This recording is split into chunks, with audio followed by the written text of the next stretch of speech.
Good afternoon, and welcome to the ROST Stores First Quarter 2024 Earnings Release Conference Call. The call will begin with prepared comments by management, followed by a question-and-answer session. If anyone should require operator assistance during the conference, please press star zero on your telephone keypad.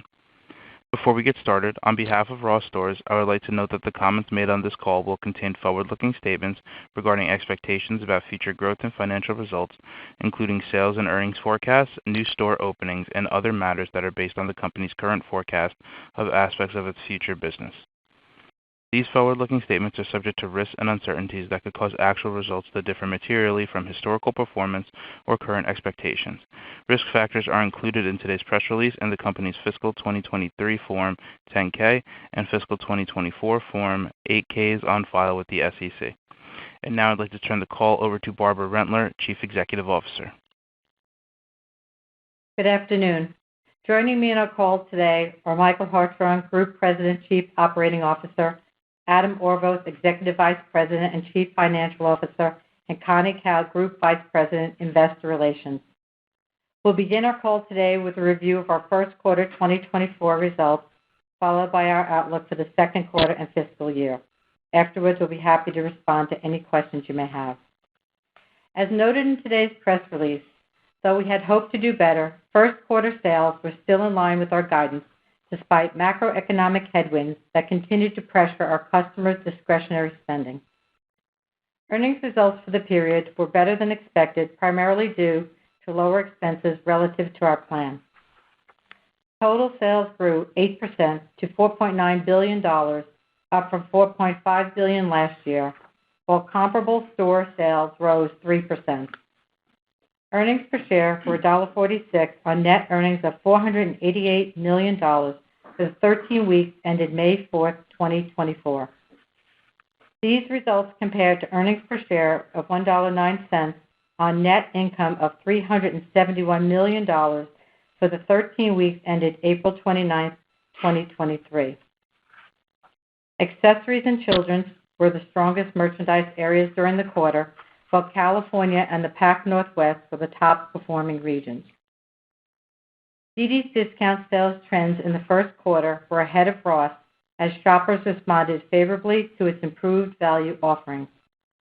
In the newer markets, we are in the process of updating the assortments to better address the different tastes and preferences of this diverse customer base.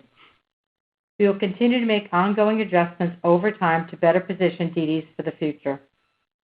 At quarter end, total consolidated inventories were up 10% versus last year, while average store inventories were up 4% at the end of the quarter due to the 53rd week calendar shift.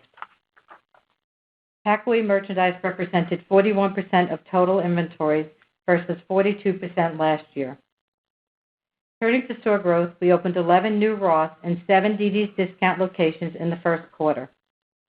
We continue to plan for approximately 90 new stores this year, comprised of about 75 ROST and 15 dd's. As usual, these numbers do not reflect our plans to close or relocate about 10 to 15 older stores. Now, Adam will provide further details on our first quarter results and additional color on our outlook for the remainder of fiscal 2024. Thank you, Barbara. As previously mentioned, our comparable store sales were up 3% for the quarter, primarily driven by an increase in traffic. First quarter operating margin of 12.2% was up 205 basis points from 10.1% in 2023. This improvement was due to lower distribution, incentive, and freight costs that were partially offset by the planned merchandise margin decline. Cost of goods sold during the period improved by 140 basis points. Distribution costs levered by 75 basis points, while buying improved by 50 basis points. Domestic freight improved by 30 basis points, and merchandise margin declined by 15 basis points, as pressure from offering more sharply priced brands was partially offset by lower ocean freight costs. SG&A for the period levered by 65 basis points, mainly due to higher sales. In addition, SG&A benefited from lower incentives versus last year, when we significantly outperformed our plans. During the first quarter, we repurchased 1.9 million shares of common stock, for an aggregate cost of $262 million under the new 2-year, $2.1 billion authorization approved by our board of directors in March of this year.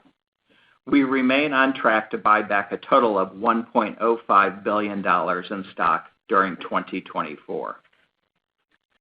Now let's discuss our outlook for the remainder of 2024. Ongoing uncertainty in today's macroeconomic and geopolitical environments, including prolonged inflation, continue to squeeze our low to moderate income customers' purchasing power. As a result, we will remain especially focused on delivering a wide assortment of branded values throughout our stores. For the 13 weeks ending August 3rd, 2024, comparable sales are forecast to be up 2 to 3%. Second quarter 2024 earnings per share are projected to be $1.43 to $1.49 versus $1.32 for the 13 weeks ended July 23rd, 2023. Our guidance assumptions for the second quarter of 2024 include the following. Total sales are forecast to increase 5 to 7% versus the prior year. We expect to open 24 locations in the second quarter, including 21 ROST and 3 dd's locations. If same-store sales perform in line with our forecast, operating margin for the second quarter is projected to be in the 11.5 to 11.8% range, compared to 11.3% in 2023. Higher sales and lower incentive and distribution costs are expected to be partially offset by a decline in merchandise margin as we build on our efforts to offer more sharply priced brands. We expect net interest income to be approximately $37 million. The tax rate is projected to be about 25%, and diluted shares outstanding are expected to be approximately 332 million. Now turning to the full year. Based on our first quarter results and forward guidance, comparable store sales for the 52 weeks ending February 1, 2025 remain unchanged at up 2 to 3%. We now project earnings per share for the 52 weeks ending February 1, 2025 to be in the range of $5.79 to $5.98, compared to $5.56 for the 53 weeks ended February 3rd, 2024. This guidance range includes an approximate 2-cent per share favorable impact from the timing of expenses that benefited the first quarter. As a reminder, fiscal 2023 earnings per share included a benefit of approximately 20 cents from the 53rd week. Now I will turn the call back to Barbara Rentler for closing comments.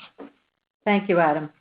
While overall sales were respectable in the first quarter, there remains uncertainty in the external environment, including prolonged inflation, that could continue to pressure discretionary spending from our low to moderate income customers.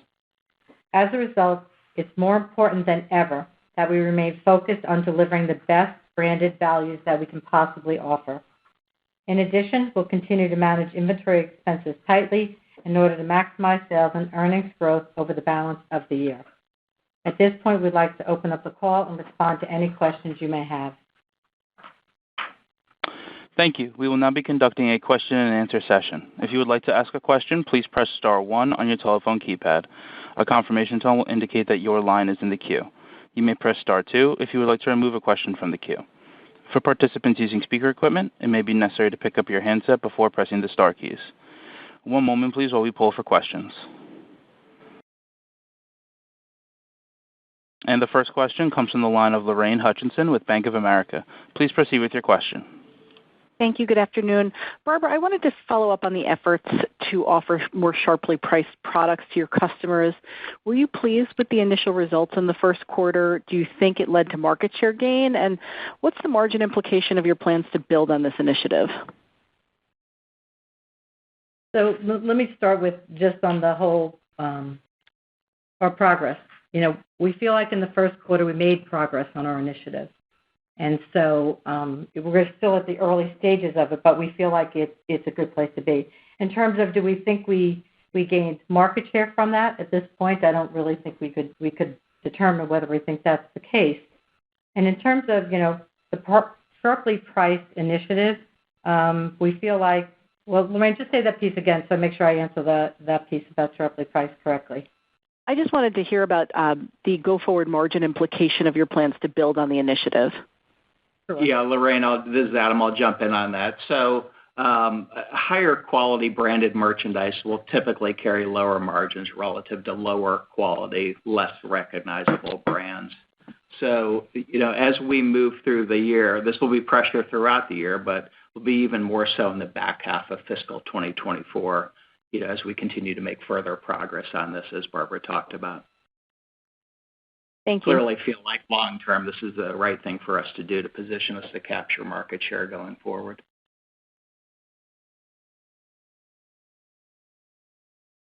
And the next question comes from the line of Michael Binetti with Evercore ISI. Please proceed with your question. Hey guys, congrats on a great quarter. And I don't know if Michael's in the room, but Michael or Adam, jump ball. Is 3% same-store sales growth, 200 basis points of EBIT margin the new normal algorithm? And if not, can you walk us through?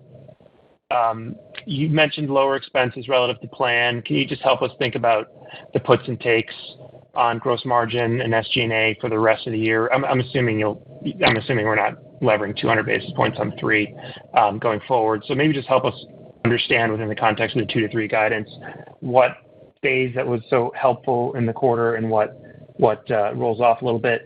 And then maybe it seems like dd's improved a lot more than you thought if it was above ROST, just 90 days after you telling us you had to make some adjustments to the assortment there and some of the stores performing below what you thought. Maybe just some thoughts on dd's and what's going on with the lower income consumer. Thanks. I'll take the first part, Michael. I appreciate the spirit of your question, but you're right. So domestic. Let me just kind of walk through all the parts, right? So Sure. The EPS beat and operating margin benefit, lower distribution costs. So we had higher productivity in our distribution centers. We opened a new facility in Houston a couple of years ago, so that's getting fully ramped up. So that's providing productivity benefits. I would say on the DC cost front, the hiring environment and the retention environment is favorable. And we've also made investments in productivity in the distribution centers. And then lastly on that front, I'd say that the 2 cents of benefit that we talked about in timing is largely pack-away benefit that kind of impacts the DC cost. We had better, as expected, we had better domestic freight costs in the quarter. Would expect that to continue through the balance of the year. It'll be a little bit choppy, but at somewhat similar levels. We went through a bidding process, felt good about those results. As we sit here today, fuel's slightly helping us versus last year. And then as we've talked about for some time, incentives, some good news in Q1, that'll be wind at our back through the balance of the year. So even though we had strong profitability in the Q1, we're still up against 2023 where we significantly outperformed our plans. Michael, there's one other nuance in the first quarter. Because your sales are based on a fiscal basis, your comps are on a restated. There's an outsized impact between your total sales and your comp sales because of that disconnect that corrects itself through the year. So we actually get higher leverage in the first quarter. Longer term, though, we would still expect leverage at a 3 to 4%. On dd's, as we said in the commentary, sales trends were ahead of ROST. That's due in part to the easier prior year comparisons, but also shoppers responded favorably to our improved value offerings. I would say we're just at the beginning stages of making merchandise adjustments there to improve the value offerings. And while we're encouraged by the initial customer response, it's still very, very early. One point of clarification is that the efficiencies from the DC costs ramping, does that continue with us after the first quarter through the year? Likely stays with us through the balance of the year. Okay. Thanks a lot, guys. Great quarter. But just clarifying, not at the level we saw in Q1, right? So the Q1 number that we reported it has the benefit of the pack away timing, right? So right. Have to step back that in a tangible way. Okay, thank you. You bet. And the next question comes from the line of Matthew Boss with J.P. Morgan. Please proceed with your question. Thanks, and congrats on another nice quarter. So, Barbara, could you speak to current health of your core consumer today, or any changes in your view relative to 3 months ago? And then just on cadence, could you speak to traffic versus basket trends as the quarter progressed, and just your confidence in similar performance in the second quarter and the back half of the year? Matthew, that's a lot to take in, but I'll start with the health of the consumer. I would say it's hard to say on the health of the consumer. There's clearly a lot of uncertainty in the macro economy. The silver lining for our business is the customer is seeking value more than ever, and we're in a position to deliver that.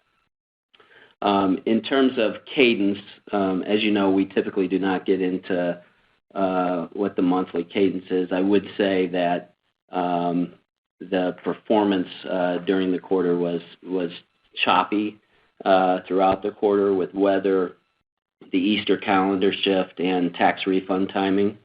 For us, even though weather was choppy during the quarter, it was relatively neutral for the entire quarter. And on the comp components, average basket was up slightly. So we had higher AUR driven by a higher mix of brands, and it was partially offset by lower units per transaction. And on the health of the consumer and go forward, look, our low to moderate income consumer, is still being squeezed. I mean, prolonged inflation, macroeconomic environment. I think our job to drive sales is for us to continue to offer really the best possible branded bargains that we can. The values that she really wants, because she really does want to buy a brand, better quality, better product, but she needs to have it at a price that she really can afford. And I think if we continue to deliver on that as our strategy progresses as we go throughout the year, I think we'll probably do fine. I think that's an important component for her because she does want to continue to shop and do things, but she's got to find a place where she can really get what she needs, because I don't foresee anyone thinking that the pressure on that customer is going to be any different. So it's really, the pressure is more on us to execute at a higher level. And so far we're, I would say happy with the progress that we've made on the brand offerings, but we still have a long way to go. So if we continue to execute at a high level, again, I think the health of the customer, which will be challenging, I think we'll still be able to service her. Great color. Best of luck. Thanks, Matt. To allow everyone a chance, we ask that you please limit yourself to one question moving forward. Thank you. Our next question comes from the line of Mark Altschwager with Baird. Please proceed with your question. Thank you. Good afternoon. So maybe following up on that last comment, you delivered the high end of your guidance, but you did comment that you hoped to do better. Have you identified any low-hanging fruit from an execution standpoint in the quarter, or is the delta versus what you may have hoped for more of a function of the external environment being kind of less accommodating for you?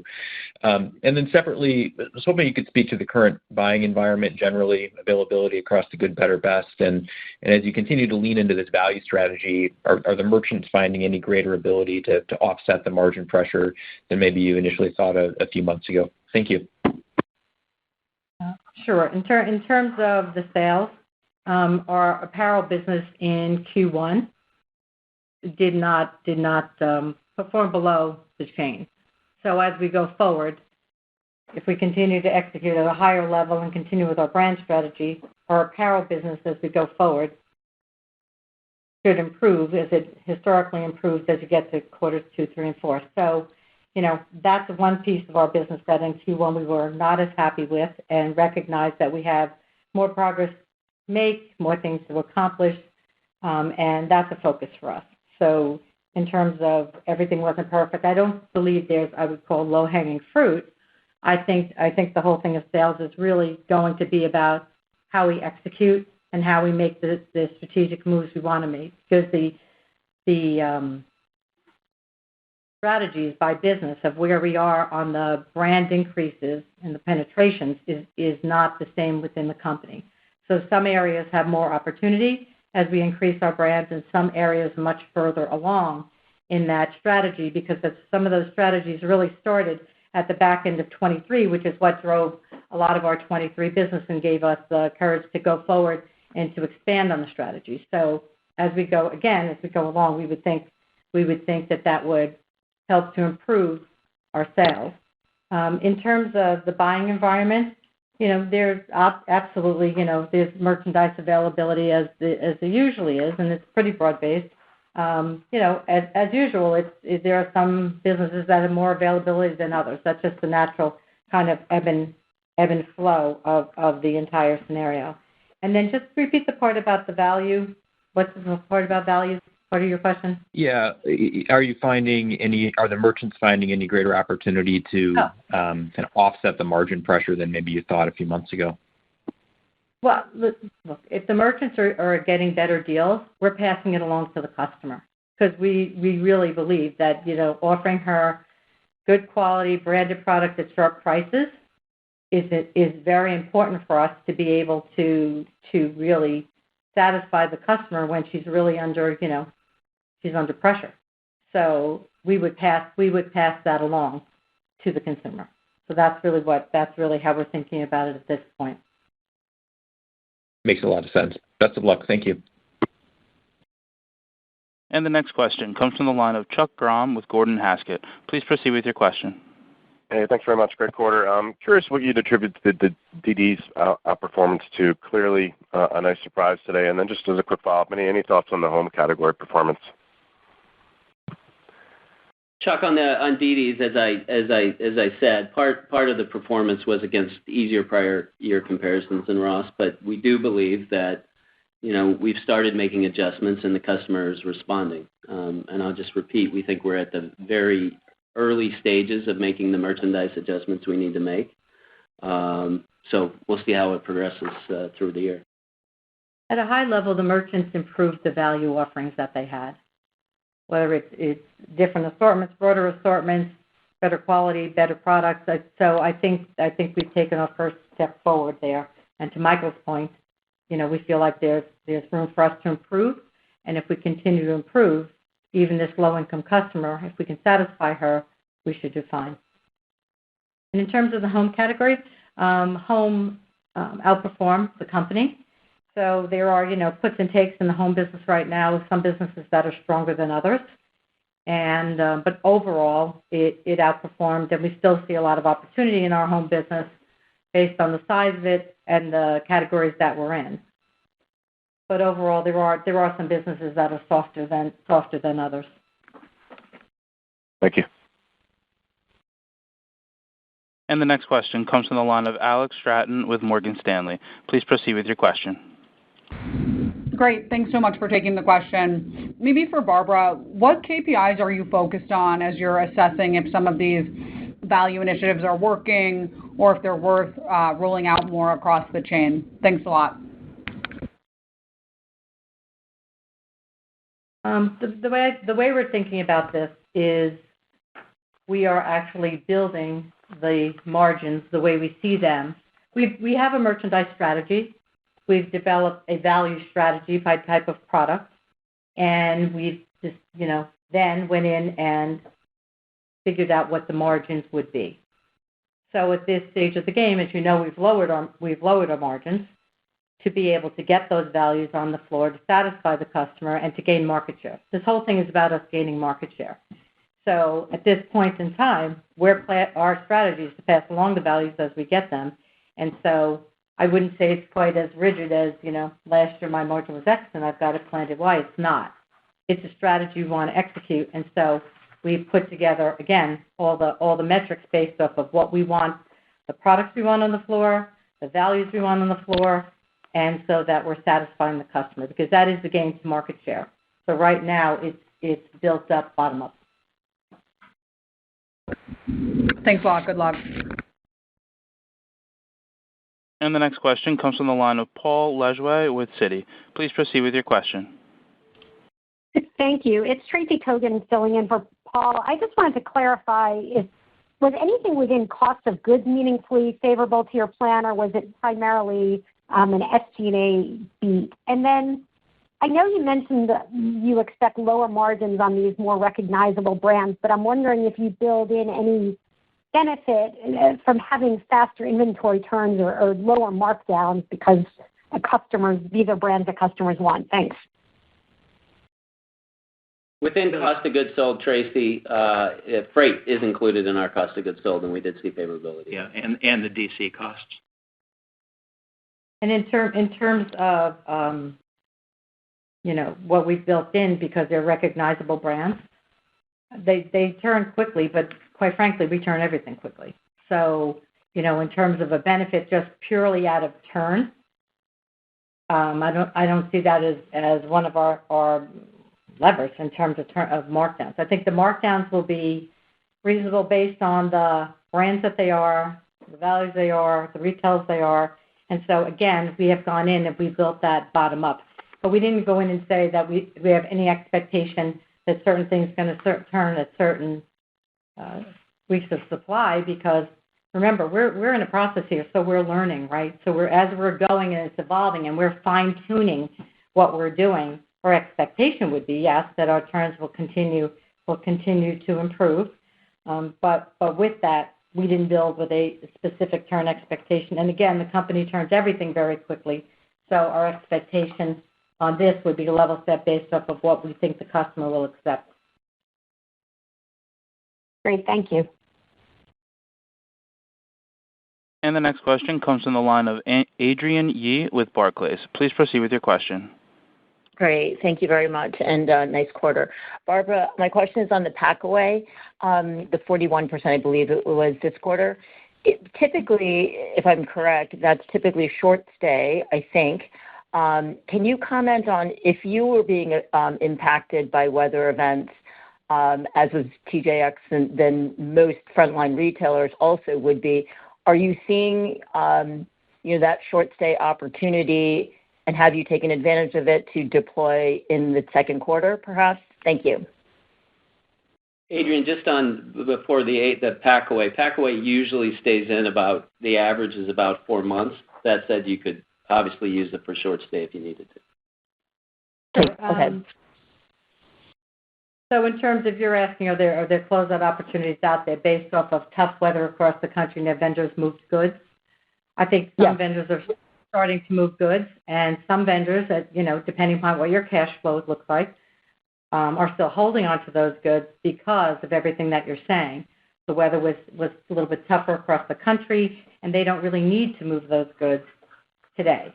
If we were at, June 15th, I might tell you something different. So I really think that goes back to who the vendor is, what their needs are, what their cash flow is, if they're a public company. There's a variety of things. But at this point in time, have there been some closeouts? Yes, there's been some closeouts. But what you're saying, where there were big jags of goods that we would short stay if it was a great deal. Absolutely, we would do that. But at this moment in time, we're a little early in the game. Okay. I don't think vendors are feeling that anxious about those products yet. Okay, thank you very much. That's luck. And the next question comes from the line of Bob Drbul with Guggenheim. Please proceed with your question. Hi. Great quarter. Good afternoon. I was just wondering if you could talk more on the geographic differences and, within both Ross and dd's, if there was a big variation within your store base in terms of Sure, sales. Bob.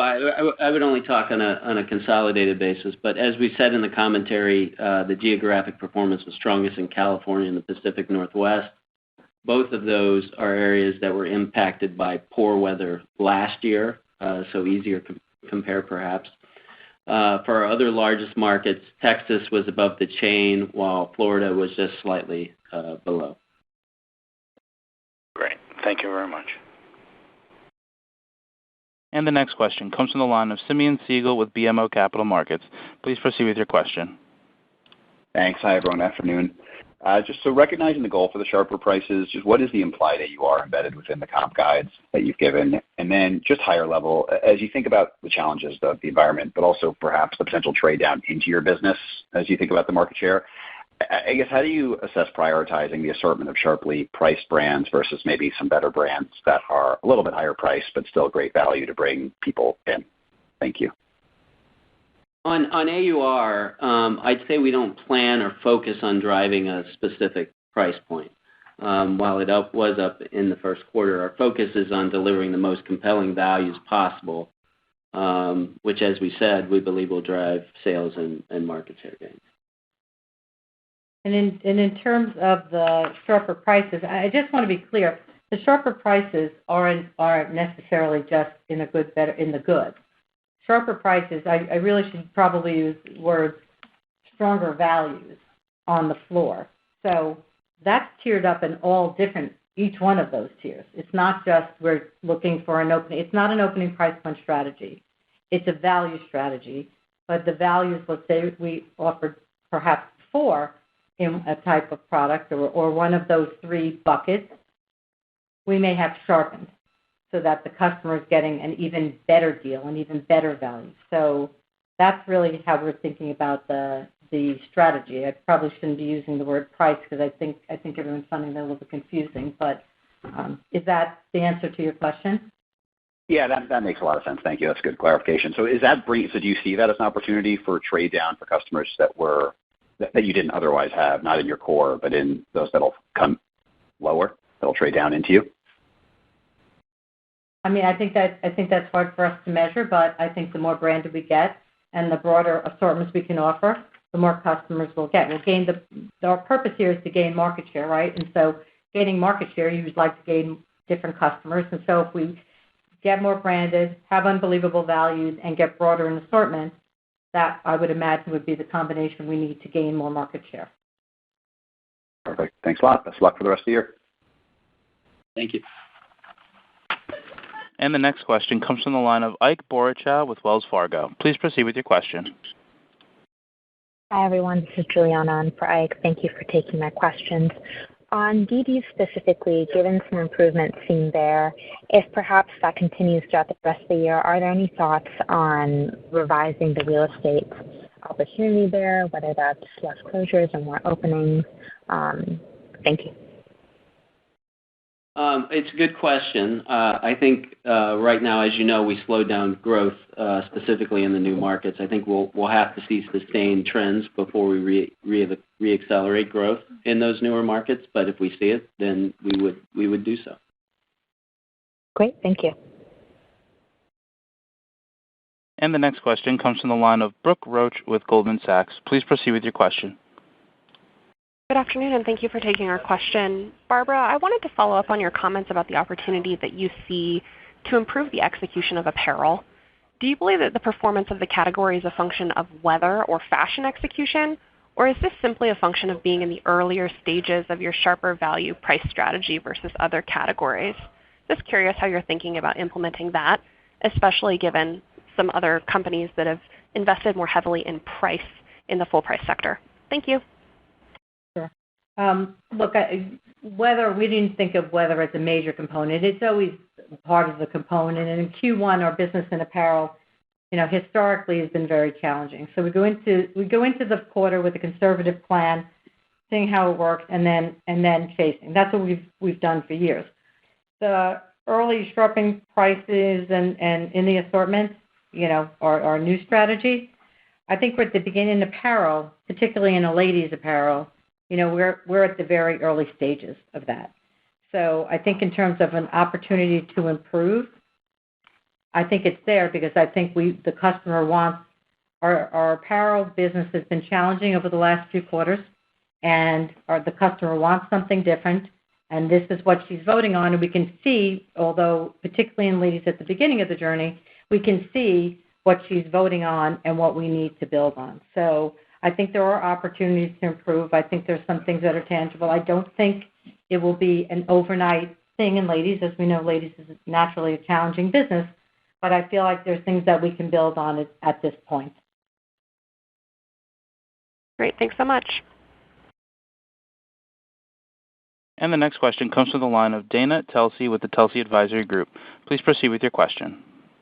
Hi, good afternoon, everyone. As you think about the offering of value in both concepts, ROST and dd's, is the magnitude of what you're working to do, does it differ by category in terms of the more intensified value, whether home or apparel? And does it differ at all by concept in terms of what you expect to change? Thank you. Okay, let's start with ROST. The magnitude is different by category. Some businesses, by the nature of what they are more branded. Let's use shoes, for example. That's a highly branded business. Handbags is a highly branded business. Naturally, it's a highly branded business.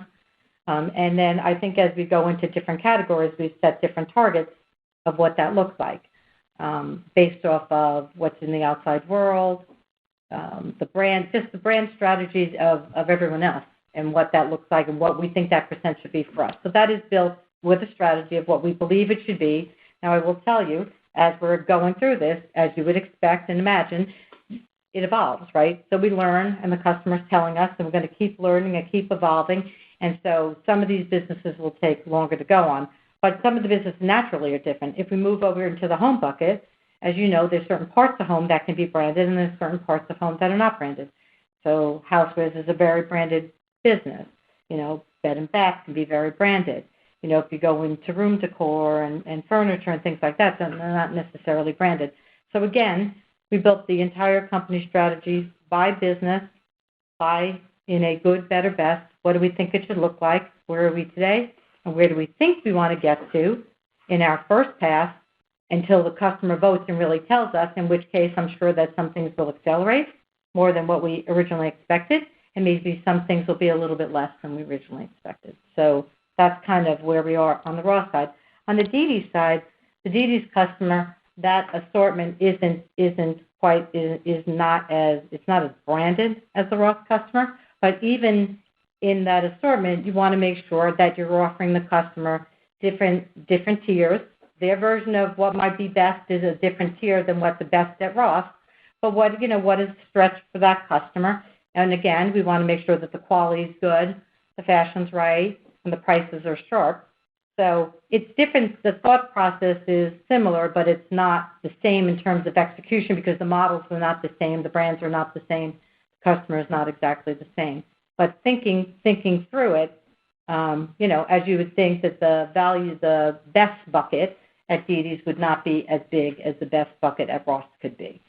But, again, dd's, we're at the very beginning of where we're going with that. The performance with improved value offerings this quarter, shows we're getting ourselves, kind of back on track. We were up against an easy compare, I understand that, but the merchants are now moving in a direction, and that too will have to seek its own level.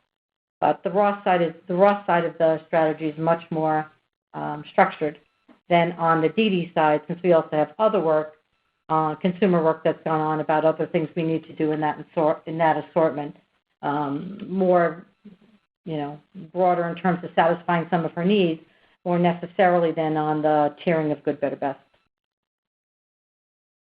Thank you. Very helpful. And the next question comes from the line of Anisha Sherman with Bernstein. Please proceed with your question. Thank you. So your comp guidance of 2 to 3% through the year is an acceleration versus this quarter, and whether you look at it on a one-year basis or a two-year stack or even versus 2019. Can you talk about what drives your confidence in that acceleration? Is it about these changes you're making to assortment and pricing, or is it around macro or something else? And then a quick follow-up for Adam. You didn't mention wages as a headwind. Are you happy with where you are on wages at stores and DCs? And do you see that being a continued area of investment, or are you good where you are now? Thank you. Anisha, on the guidance, I would say it's our best assessment of where the business is and the merchandising plans we have to further increase the branded bargains we offer as we progress through the year.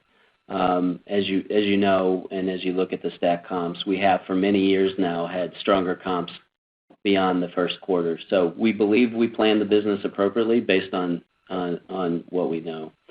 On wages, I would say generally speaking, wages in our stores and DCs are relatively stable. In fact, part of the productivity improvements in the DCs in the first quarter is lower turnover, which means we had more tenured associates and they were more productive. So I think we feel good about the where we are with wages, and like we always have, we'll take a market by market approach, and where we need to raise wages, we will. But the pressure's still there from us, where we have to take statutory increases, right? And that's where we're, as Michael said, and as I said earlier, that's where we're working hard to try to find offsets to them. And the next question comes from the line of Laura Champagne with Loop Capital Markets. Please proceed with your question. Thanks for taking my question. I wanted to check in on inventory as it grew faster than sales despite pack-away actually being a little bit lower as a percentage of the mix. Is there some spring product in areas that had negative weather trends that maybe you're looking to sell through, or if you could give us some thoughts there? In terms of inventory, part of the increase, Laura, was that with the fiscal calendar and restated calendar at fiscal year end, we were 1 month closer to Mother's Day, where we tend to drive receipts. So that's why you see in-store inventory position up 4%.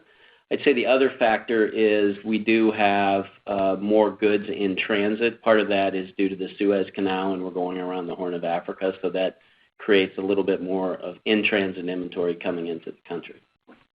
Is that likely? Sorry, Barbara. Go ahead. No, go ahead, Laura. Oh, I don't want to cut you off on that one. No. I was gonna pivot. So go back to Michael. Okay. The Suez Canal issue, does that create a reversal in your positive freight costs as we move through the year, or do you think that is going to be a benefit all year long? It's actually relatively flat for the rest of the year in terms of ocean freight, and we do have our contracts locked in at this point, including the Suez Canal shipments. Yeah, we think ocean freight will be neutral the balance of the year, and it's more of a transit time issue than a cost. Understood. Issue. Thank you.